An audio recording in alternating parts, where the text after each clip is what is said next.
Portly yellow perch roaming the underwater landscape often behave more like migrating buffalo than structure-bound panfish.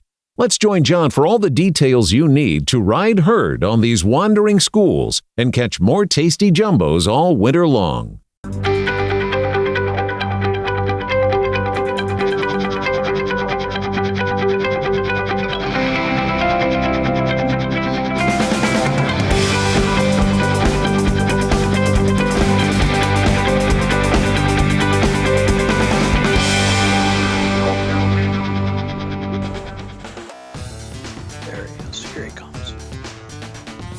Got him that time.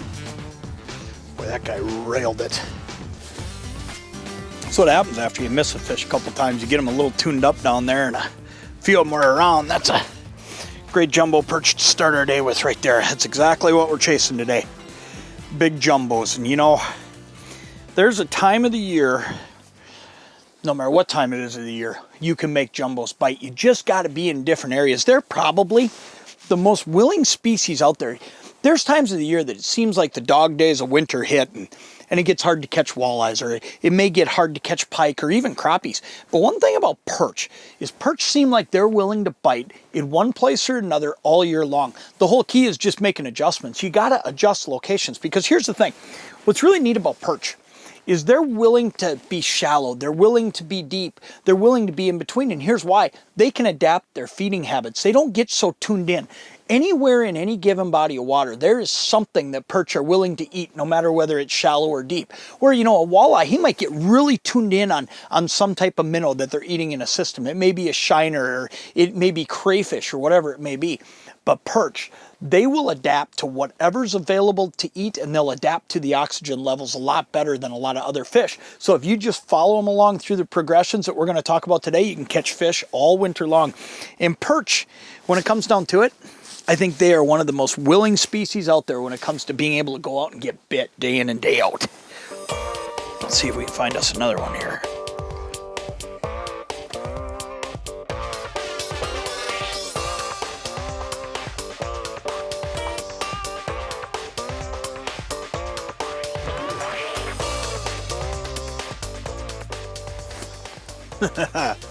It's a little guy.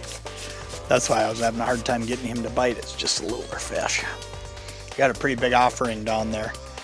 One of the things about these perch talkers is you're putting a big offering down there. You've got those brass beads and discs making that noise, and then down below it, you're putting a minnow head on there or whatever it may be. And one of the reasons I do that is I really don't want to catch perch that big. I don't want my line out of the water. I want to be able to be down there chasing those keeper perch.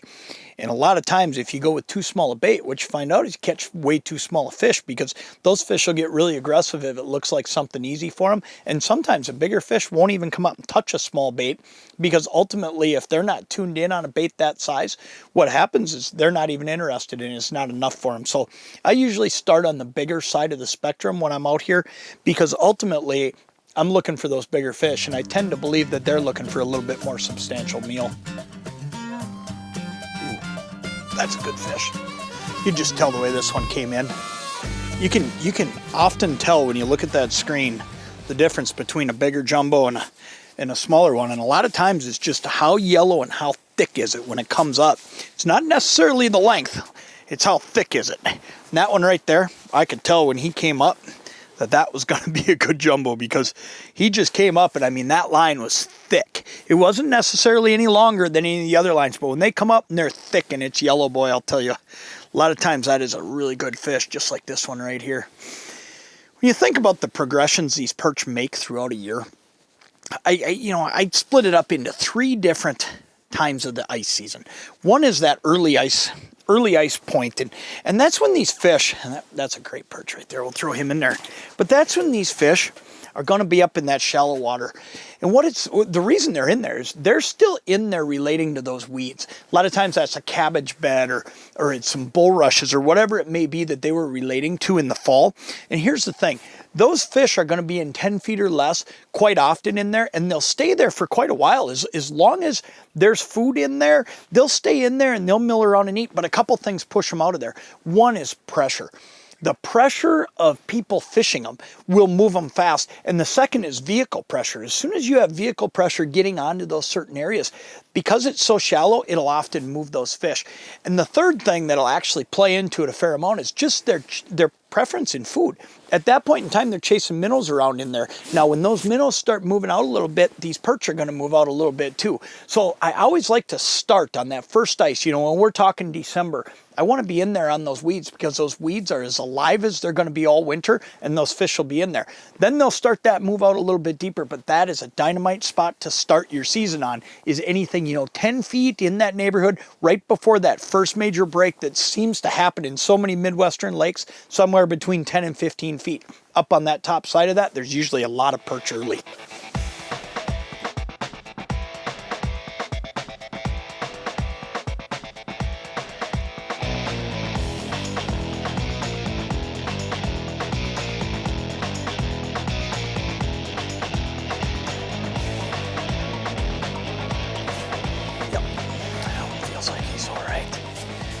Oh yeah, it's a pretty good one, I think.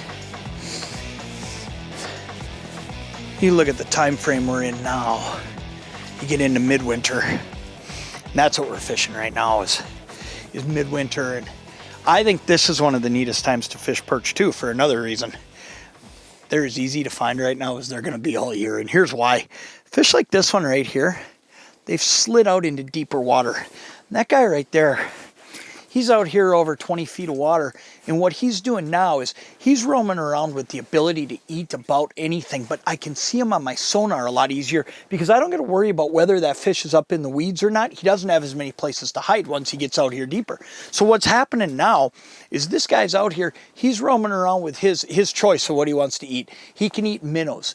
There's minnows all over out here, but he can also get into bloodworms. He can get into larvas, all these different things. So here's the thing, at this time of the year, these fish are really predictable because they're out here over that soft bottom, and you can see them on your screen. But the other thing you can do is you can know this. They are actually feeding very, very heavily because there's food all around them.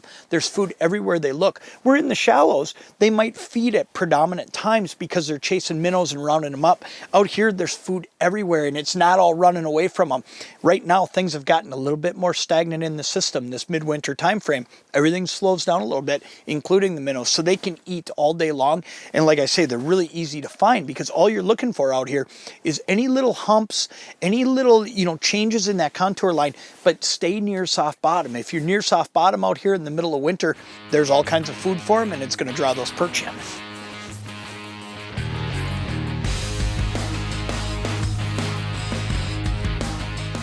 Here he comes, hot. Got him. Ooh, that's a good one. You just tell the way that one came up. I hope that's a perch. I really hope this is a perch, because if it is, it's an awful big one. He came up so hot that I just knew that fish was going to hit. I mean, he just railed off the bottom. You know what? I think we've just got a monster jumbo here. Oh yeah, look at this fish. Holy smokes. Look at that jumbo right there. Man, that is just awesome.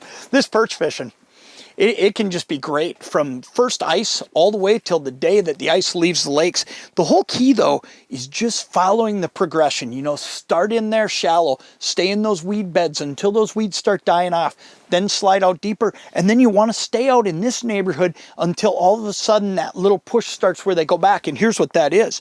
In that March time frame, when a lot of these fish start moving back, is just plain and simple because they start running out of oxygen out here because of the snow cover on the ice, or they start feeling that urge to spawn. But if you follow that progression throughout the year, you can catch jumbo perch like that one day in and day out. And I'll tell you what, I don't think there's a whole lot more fun ice fishing than just constant action when it comes to big jumbos.